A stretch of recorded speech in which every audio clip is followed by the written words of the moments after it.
Next we have Paul Wilson of APNIC. He's going to talk about IETF and the regional internet registries. For those of you guys who don't know what the regional internet registries are, they're the folks that give out IP addresses. ARIN, LACNIC, APNIC, and so on. Paul has been involved with the internet for over 30 years, 20 of them at APNIC, which is the Asia Pacific region. And he is the Director General of APNIC. And very happy to have him. Thank you so much, Paul. Thank you. Good afternoon, everyone. Very glad to be here. It's not what it looks like on the screen.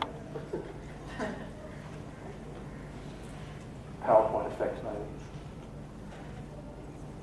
Here we are.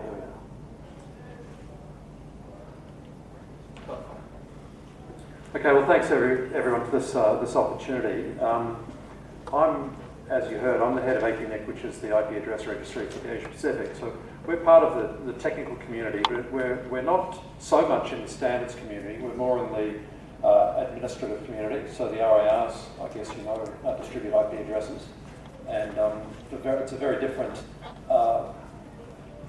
function, a different set of responsibilities to, say, the IETF, which is not even a sort of an organisation as such. The RIRs are formal organisations with a very particular responsibility to do. I haven't done this presentation before, but I put it together after sort of being asked to consider being here to look at how the RIRs have actually come out of the IETF system. As I say, we're quite separate now, but we actually were born from the IETF. We do interact with the IETF on particular standards, but you know, as the RIRs, we've got a very sort of particular set of responsibilities to do. So that responsibility is allocating and registering IP addresses, v4, v6, and ASNs, by the way. And there's 5 RIRs around the world. We do our work according to policies which come from a bottom-up process, and this is where I guess I talk about our kind of operation and function in an internet tradition. Bottom-up policy making, open participatory decision making, the sort of stuff we heard about before about the manner and the peculiarities of IETF participants very much applies in our community as well. So some of what we heard before by way of caveats and advice about coming into the IETF is a bit the same for us. Our bottom-up policy system is participatory. It's where people can come in, make proposals for changes to the way IP addresses are managed, and have those kind of beaten up on the floor of the meeting. But that is how we do the work we do. We don't make up the rules, we follow the rules. The RIRs themselves, we don't make up the rules, we follow the rules that come from the community. And the community is broad, but we are a membership organisation, so those who receive registration services from the RIRs are formally members of the organisation. We run as non-profits, democratic, open, transparent, consensus-based sort of non-profit organisations. And as you'll see, we came about in the 1990s, sort of emerging voluntarily from regional communities, but in response to a call from the IETF to do that. So there's 5 regions at the moment. That's what the map looks like these days. But in this presentation, I'm going to go back into a bit of history and how that map came about. Where do IP addresses come from? IETF standards in the first place. And the IETF standards dictate, as I'm sure you are aware, the IANA has a responsibility under many of the IETF standards for the registry functions, for protocol parameters and so forth that come from the standards or that are implicit in the standards. Same with IP addresses. They were defined in the standards. The IANA is responsible for allocation of IP addresses to the RIRs, which then allocate to ISPs and then assign to end users. So that's kind of a infographic-y sort of thing for people who don't really know the chain of command, if you like, there. As I said, I was sort of called on to look at the RIRs and our interactions or our dependencies on the IETF over the years, and I can sort of plot out a history of the RIRs according to the RFCs that sort of made a big difference to us. So this goes back actually to, I'll go through these one by one, but we're going back to 1977. Could probably go back further than that, but that's still RFC 739 where we start to see this, the idea of a registry, the list of assigned numbers that were being maintained, that became Internet Protocol addresses that needed to be assigned, that then became the RIRs eventually. So back in 1977, this is RFC 739, which is the first of a series of RFCs with the same title, assigned numbers. And this was actually, each of these documents was a snapshot of and represented the registry, the entire IANA registry at the time. And it's really interesting how it works. I mean, the description is that this documents the current assigned values for a various series of numbers. But the way the registry worked at the time was, they said if you're developing a protocol or application that will require the use of a link socket, etc., please contact John to receive that number assignment.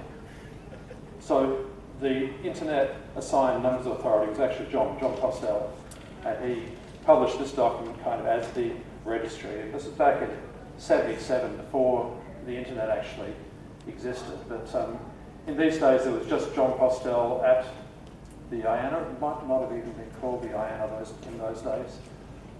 And he served the world, although mostly it was the US, but in theory he could be making these registrations on behalf of sort of protocols and standards which were originating from various parts of the world.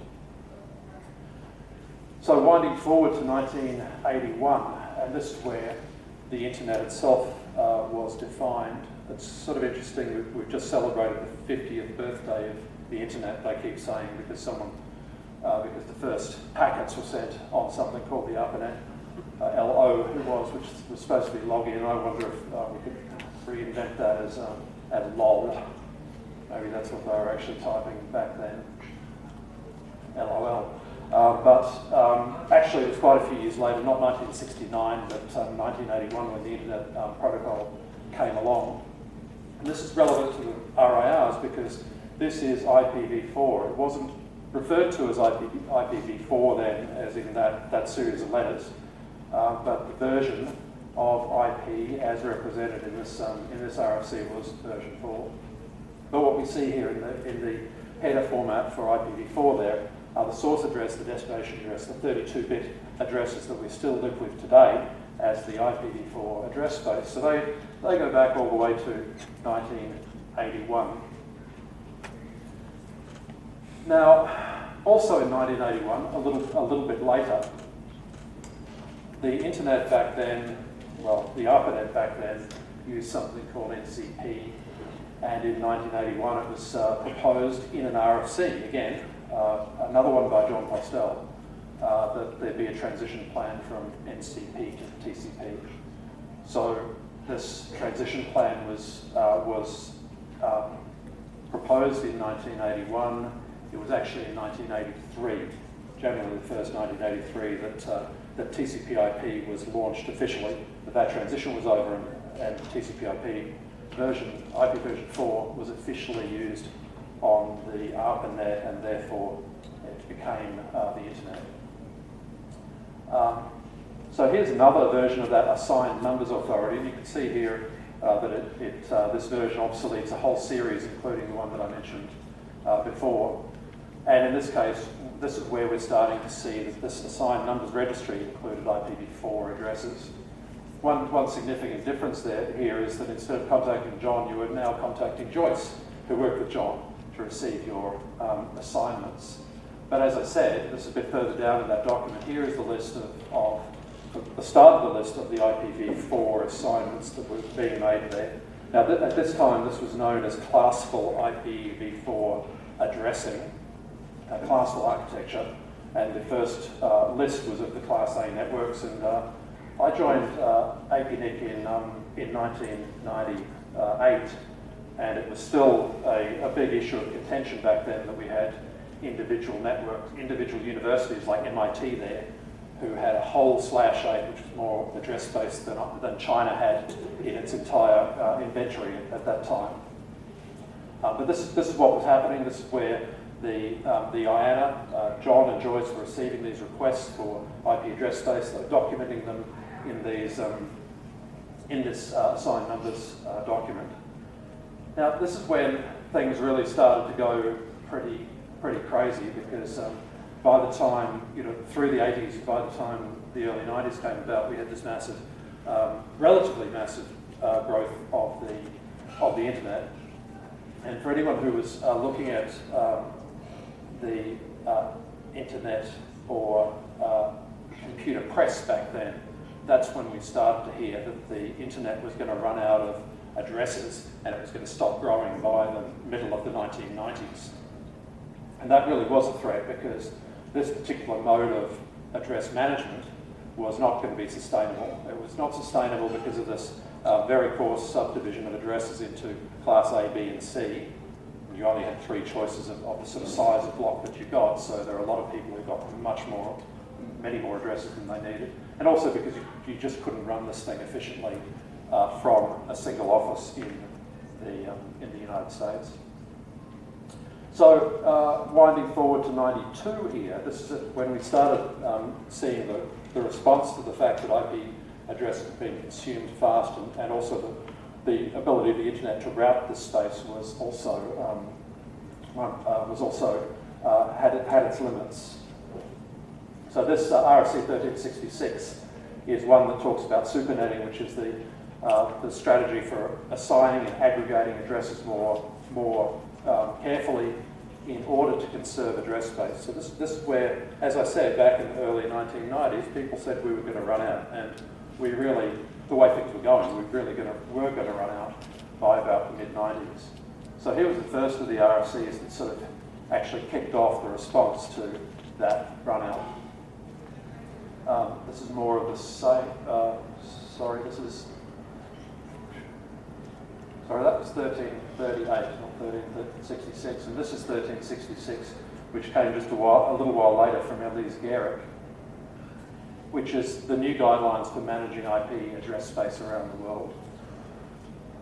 So what she said was, with the growth of the internet and its increasing globalization,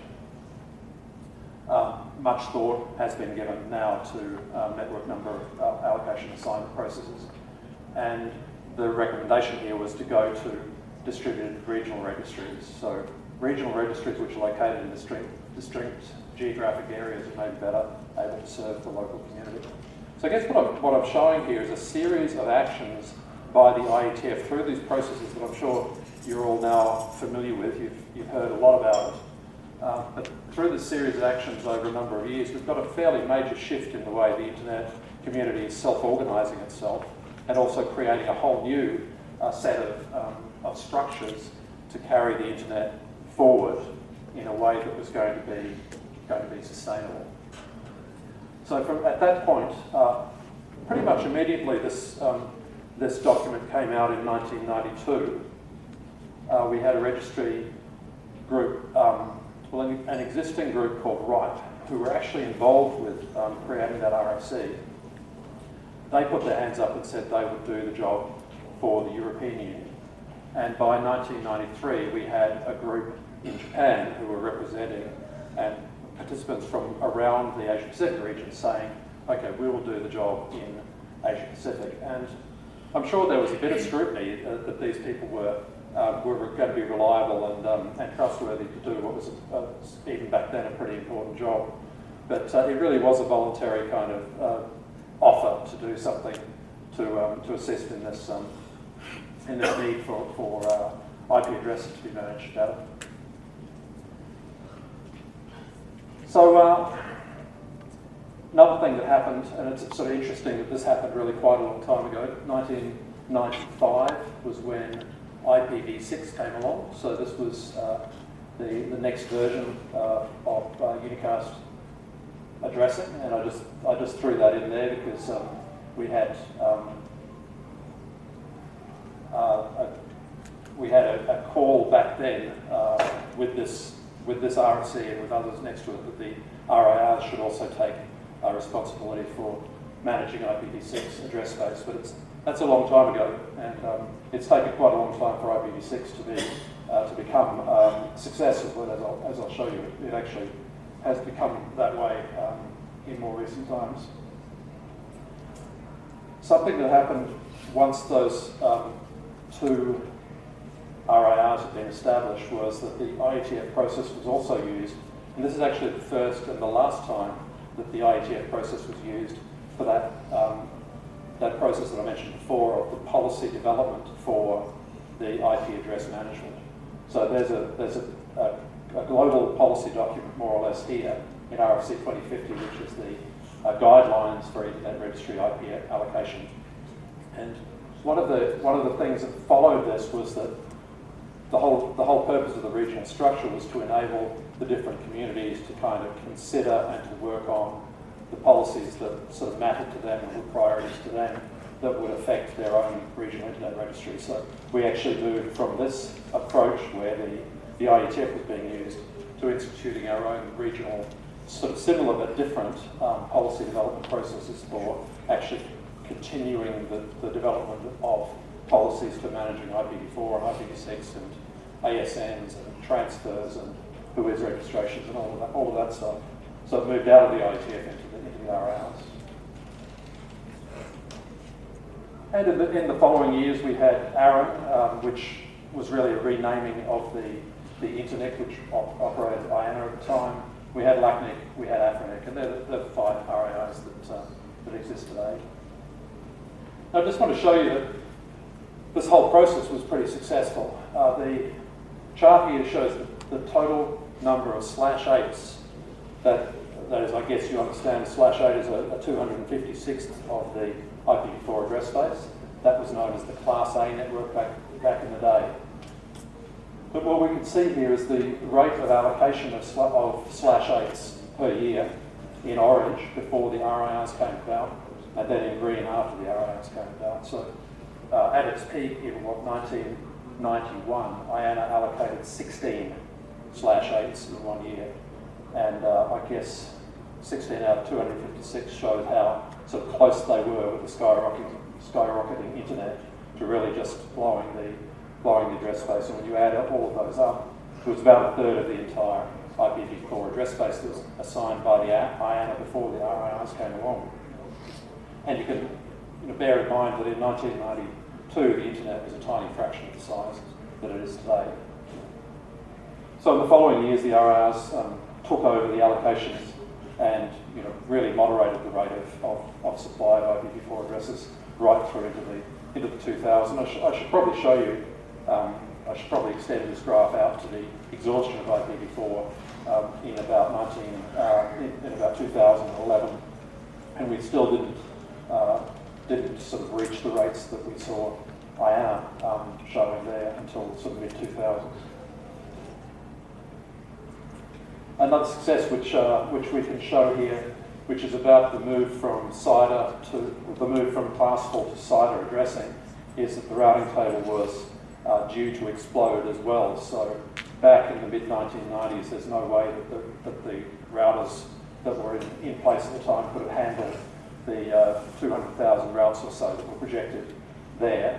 But the whole point, again, of CIDR and CIDR management and distribution to the RIRs who would do this job in a more careful way was to show that, was to control that. And so we went from what was an exponential growth. It's a bit hard to tell that that's exponential growth there up to 1994, but it was. And we went linear for quite a few years. I always like to show this chart because it's interesting how the global routing table actually shows the global economy pretty effectively, because we had this dot-com boom up until 2001, and that again was a point at which we were really worried about whether routers were going to be able to cope if the rate happened. Luckily there was a big crash and things went flat for a while. They started booming again, and we had another sort of panic back then. Then we had the global financial crisis, which sort of moderated that exponential growth, and since then we've been amazingly linear for about the last 10 years. But anyway, what that shows is the global routing table has grown phenomenally, but it's been under pretty good control under the policies and the practices that are in place these days. And a shout out here to IPv6. I can't claim, the RIRs can't claim credit too much for the IPv6 growth that's happened in the last few years, but it is something that we're all very dedicated to supporting in our community. So we're showing about 25 to 30%. Well, this is a Google chart showing 25 to 30% oscillating of their users using IPv6, and APNIC shows about 22.5%, 23% of end users using IPv6 these days. Just a few words here on what's coming. I mean, this history of how the RIRs have been kind of created by and then enabled by and empowered by the IETF and RFCs, we are actually paying back these days. We're pretty involved with some critical aspects of our work which are critical for the internet itself. And I've described those as future registry services. An RFC back in 1982 described WHOIS. And WHOIS is a pretty dumb service that just takes any old string on port 43 and spits out a lump of text. And it's not a standardized system, it's a very basic system. And yet, embarrassingly, we've been using this as the core of the numbers and names registries even today. So what's in development and has been in development since about 2015 is RDAP, the Registration Data Access Protocol. The RIRs have been quite involved with helping that to be standardised through the IETF process. It's a system that applies to DNS registrations as well, so there's a bunch of people across the names and numbers registry system. And RDAP provides all the things that WHOIS doesn't. So it's a standardised API. You can do automated. It can obviously be automated. Therefore, it's got app authentication, authorization, etc. Internationalization. It's got redirection, so that you can actually create a globalized system from a globalized query point from a single place, and extensibility. So that's something that we're working on.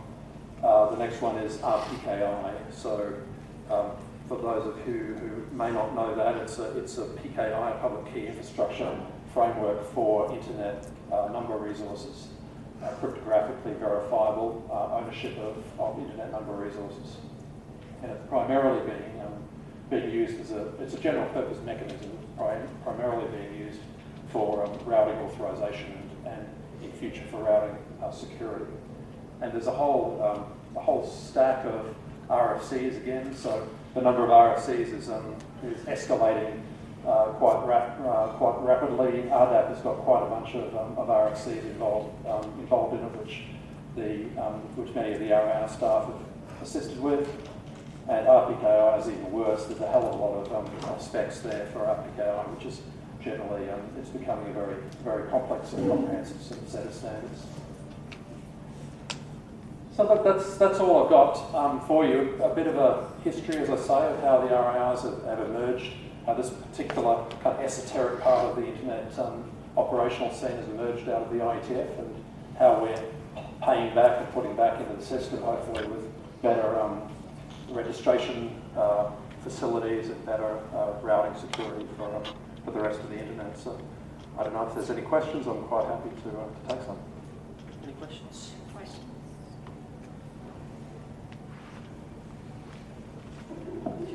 Hi, Delaney Alkins.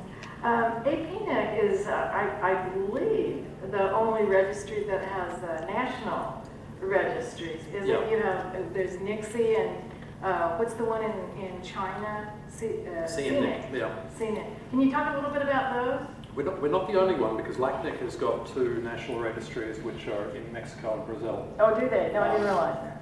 APNIC has sort of had an active, we've been the only one with an active, what we call an active NIR system, in that we have up until recently had the ability for new NIRs to be formed, and we've got 8 of them at the moment. So they work effectively, an NIR is kind of an agent of APNIC to implement the same policies and the same services as APNIC does on a national level. They did back in the early days, they received their own pools of IPv4 space and other number resources, which they then had to subdivide further into allocations for their members, which created a hell of a lot of fragmentation. So these days they really are sort of agents in that they receive requests for resources, they approve requests for resources, and those resources then come out of the regional pool, and they do that according to according to the core APNIC policies as well. So that goes to NICSI, it goes to CNNIC and the others as well. They really do work very much as kind of as a part of the APNIC community.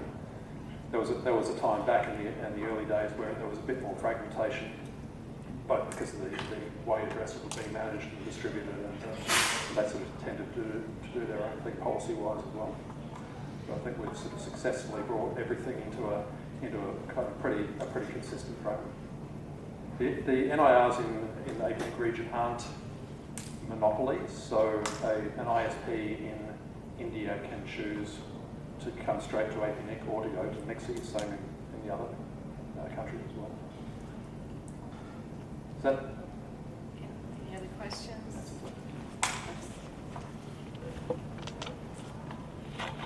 Hi, this is Abdullah from Eastside. My question is that do we have any idea about how much the IPv4 routing table can increase to? Is there some theoretical limit after which it has to stop increasing in size? There was a hiccup at 512,000. I know that. There was a bug in some routers when we hit that 512K mark, but that was overcome. And I think, as far as I know, the only limitation is memory and processing. I mean, it's got to do with managing that size of table and dealing with it in terms of updates. I think the amount of processing becomes pretty severe, particularly during sort of update storms and things. I don't think there's a hard one. No, I'm asking more about since IPv4 addresses have been exhausted now, right? Yeah. So you're not assigning new IPv4 addresses.